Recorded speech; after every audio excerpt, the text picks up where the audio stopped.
X Muslims x Muslims term जो है ये आजकल बहुत ज़्यादा प्रयोग हो रहा है और लोग जानना चाहते हैं कि एक्स मुस्लिम है क्या। इस पर इस टर्म पर कुछ लोग आपत्ति भी उठाते हैं। जैसे अभी 2 दिन पहले ही जो इंडिया टीवी में प्रोग्राम हुआ था उस पे ये जो मौलाना थे मौलाना अतर हुसैन दहलवी, उन्होंने कहा था कि एक्स मुस्लिम कह के ये जो लोग हैं वो अपना मार्केटिंग करते हैं, यानी उनकी जो सेल लगी है एक्स मुस्लिम करके वो अपने आप को बेचते हैं। एक्चुअली ऐसा नहीं है। एक्स मुस्लिम का क्या है कि सिंपल इसका इसका डेफिनेशन बहुत ही सिंपल है।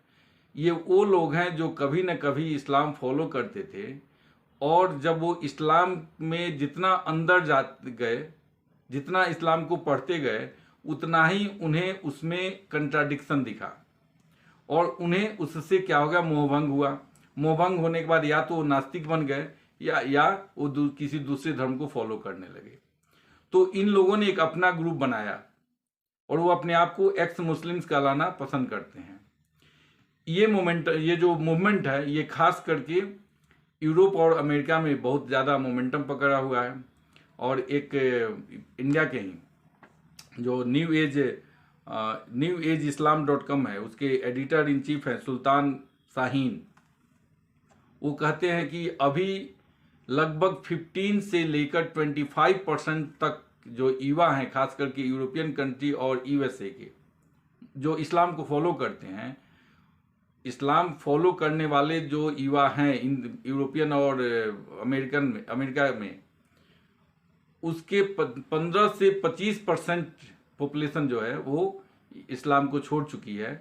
और उन लोगों ने ही अपना एक ग्रुप बना लिया है जिसका नाम वो एक्स मुस्लिम के नाम से वो अपना ये फेसबुक या सोशल मीडिया और व्हाट्सएप पर वो अपना इस नाम से अपना मूवमेंट चलाते हैं।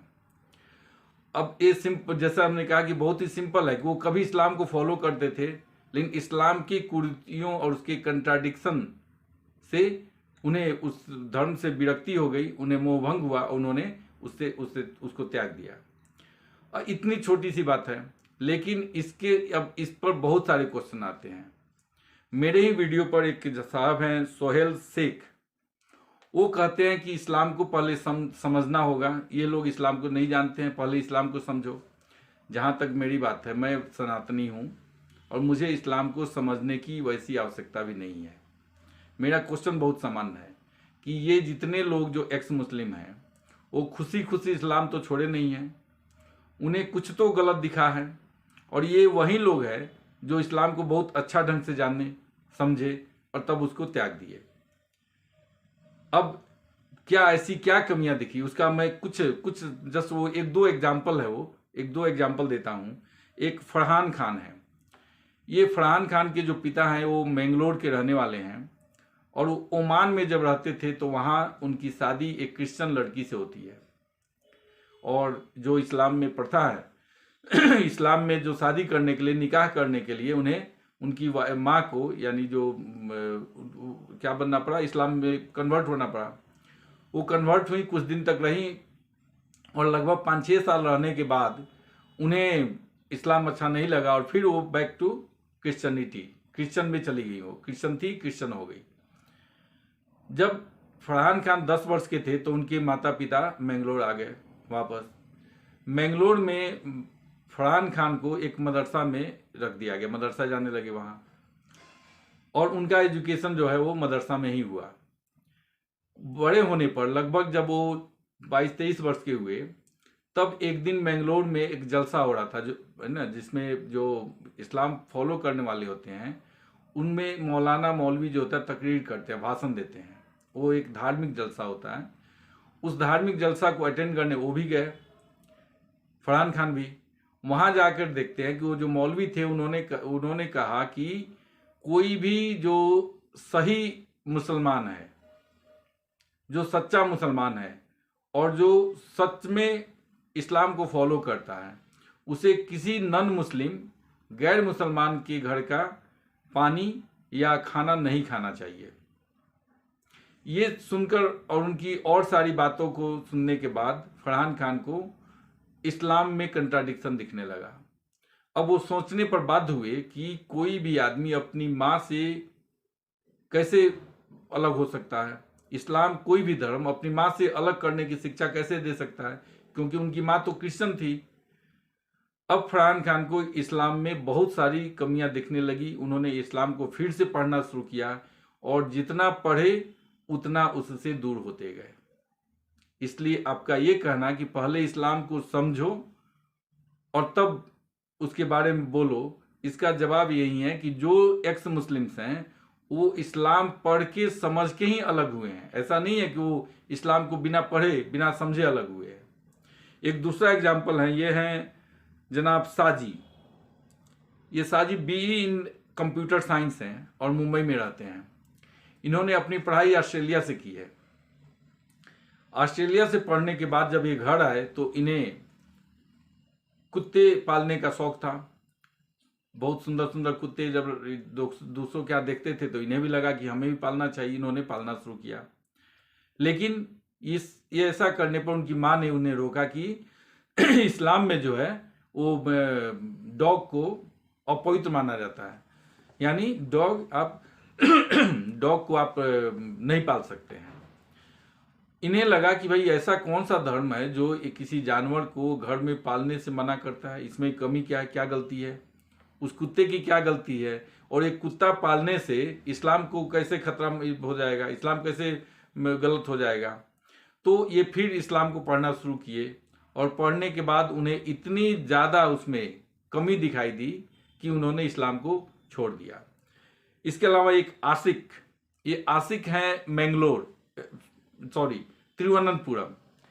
तिरुवनंतपुरम केरला। और ये बेचारा जब मदरसा में पढ़े, उनको सिखाया गया कि सब कुछ अल्लाह ने बनाया है, तो उन्हें भी शुरू में तो सही लगा कि हाँ, हम देखते हैं मोबाइल बनाने वाला आदमी है ये, और सारे सामान बनाने वाले लोग होते हैं। पृथ्वी किसने बनाया, इन्होंने पूछा तो भाई अल्लाह ने बनाया। चंद्रमा किसने बनाया, अल्लाह ने बनाया। सूर्य किसने बनाया, अल्लाह ने बनाया। तब इनके दिमाग में, बेचारा के दिमाग में क्या आ गया कि अल्लाह को किसने बनाया, who created God, who created Allah. अब जब ये क्वेश्चन करने लगे तो इन्हें लोग पागल बोलने लगे और इन्हें शैतान बोलने लगे। कहने लगे कि तुम्हारे सर पर शैतान सवार हो गया है। और इनके दोस्त, इनके घर वाले, इनके स्कूल के सारे लोग, सबने इन्हें एक तरह से पागल घोषित कर दिया। तो ये स्थिति है। कुछ एग्जाम्पल मैंने दिया कि इस्लाम में जो लोग छोड़ रहे हैं, आप इस्लाम जानो नहीं जानो ये बोलने से अच्छा कोई भी आदमी, कोई एक मुल्ला, कोई मौलवी, कोई इस्लामिक स्कॉलर आगे आता और वो इन कमियों पर प्रकाश डालता कि हाँ, जैसे पहले के वीडियो मैंने प्रश्न किया है कि काफिर के बारे में आपका क्या सोच है, आप बताइए, आपका इस्लाम क्या कहता है। औरतों के बारे में आपका इस्लाम क्या कहता है। गुलामी के बारे में, गुलाम रखने की प्रथा के बारे में आपका इस्लाम क्या कहता है। यानी आदमी को, मनुष्य को आप गुलाम बना के रख सकते हैं, ये आपका इस्लाम सिखाता है। आप अभी जो ISIS है वो औरतों को किस स्थिति में रखता है, ये आपका इस्लाम का ही शिक्षा का वो देन है। तो बात है कि आप इसका जवाब तो देंगे नहीं, ऊपर से उटपटांग बातें करेंगे। सिंपल सी बात है कि 3 तलाक, इंस्टेंट 3 तलाक क्या इस्लाम का पार्ट है। आप कहोगे नहीं, तो देते क्यों हो। और अगर इस्लाम का पार्ट नहीं है तो उस पर कानून बनाने के लिए नरेंद्र मोदी या नरेंद्र मोदी की सरकार को इतनी गालियां क्यों दे रहे थे। तो समझो, बात ये नहीं है कि तुम्हारी बात में कंट्राडिक्शन, विरोधाभास इतना ज़्यादा है कि तुम अपनी क्रेडिबिलिटी खोते जा रहे हो। सोचो कि एक बहुत बड़ा समुदाय के उसके विजडम पर प्रश्न चिन्ह लग रहा है। इसलिए इसको सिंप्लीफाई कर देना कि इस्लाम को समझो। इस्लाम को समझने की बात जो छोड़ रहे हैं ना, वो समझ के ही छोड़ रहे हैं। तो जो नहीं समझते हैं उनके लिए तो कोई बात ही नहीं है। और सबसे दुखद बात क्या है ना कि अपनी गलती को स्वीकारना और उसे चेंज करना, उसे इम्प्रूव करने की जगह आप क्या करते हो। एक दूसरे साहब हैं जो अपनी नाम नहीं बता सकते हैं, A@A। अब इनको क्या कहा जाए, क्या नाम है इनका, ये कहते हैं कि इंदिरा गांधी को क्या किसी मुसलमान ने मारा, गांधी जी को किसी मुसलमान ने मारा, राजीव गांधी को किसी मुसलमान ने मारा। अब इनके प्रश्न का बहुत सिंपल जवाब है, गांधी जी को मारने वाला गोडसे वो हिंदू था, हत्यारा था, और हिंदू समाज उसे हत्यारा मानता है। एक दो लोग, कुछ लोग होंगे जो एक्सेप्शनल होंगे, उनकी बातें अलग है, लेकिन अधिकांश जो हिंदू है वो नाथूराम गोडसे को हत्यारा मानता है। लेकिन आप नाथूराम गोडसे को हत्यारा बोल सकते हैं, आतंकवादी इसलिए नहीं बोल सकते क्योंकि उसके जो लॉजिक से जो तर्क थे वो गलत नहीं थे। उसने गांधी को मारने के पीछे जो कारण बताया था, वो कोर्ट की बात मैं कर रहा हूँ, कोर्ट में उसने जो बताया उसके पीछे पहला तो यही कि जब हिंदू मुसलमान दंगे हो रहे थे तो डायरेक्ट एक्शन डे मुस्लिम लीग ने डिक्लेयर किया था। मारे हिंदू जा रहे थे, कलकत्ता की सड़कों पे लाशें बिछी हुई थी, लेकिन गांधी जी कहाँ जाते हैं? नोआखाली, जहां कुछ मुसलमानों की हत्या हुई थी। वो भी गलत था, नहीं होना चाहिए था, लेकिन गांधी जी को हिंदुओं के मोहल्ले में जाने की फुर्सत नहीं थी, वो गए कहाँ? मुसलमानों के मोहल्ले में। उसके अलावा जब ईस्ट पाकिस्तान वेस्ट पाकिस्तान बन गया तो गांधी जी चाहते थे, जो जिन्ना का डिमांड था कि ईस्ट और पाकिस्तान और वेस्ट पाकिस्तान को जोड़ने के लिए लाहौर से लेकर ढाका तक एक कॉरिडोर दिया जाए। कॉरिडोर मतलब यो पंजाब अमृतसर और उत्तर प्रदेश बिहार होते हुए वेस्ट बंगाल होते हुए इन्हें ईस्ट बंगाल तक जाने के लिए कॉरिडोर दिया जाए, वो कंप्लीट पाकिस्तान का पार्ट होता।